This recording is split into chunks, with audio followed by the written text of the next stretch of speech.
Tonight, Chattanoogans are coming together to remember those killed in what authorities are calling a hate crime in Charleston, South Carolina. Good evening, I'm Kim Chapman. Josh is off tonight. Officers say 9 people were killed during a Bible study at the historic Emmanuel AME Church. News Channel 9's Brittany Nicholson was at a local vigil tonight. She joins us now live from that church. Brittany. Kim, earlier tonight, people from all over the city gathered here at Renaissance Presbyterian Church. Dozens gathered for prayer and confessing their sins of discriminating against others.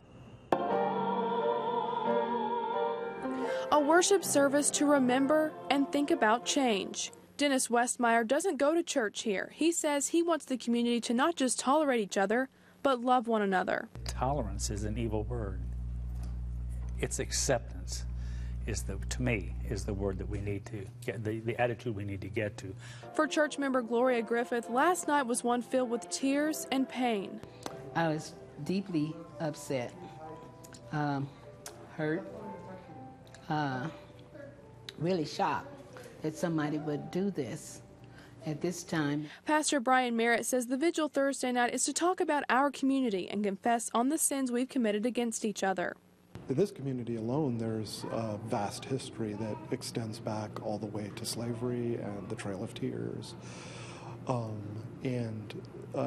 We are a part of that. They're also talking about how an act like this one makes others fear worship, something this church remembers. My brothers and sisters that are African American live with that fear. There's a reason the sanctuary has no windows, is because there was a history in this town and a fear that African American churches would be firebombed. But this service and this tragedy reminds this congregation that there's more work to be done to reach equality and stop violence. And are that foolish to think that they have that power. All they have done now is just made us more determined to finish the work. The service ended with a moment of silence for the Charleston victims and a community prayer. We're live here in West Chattanooga. Brittany Nicholson, News Channel 9.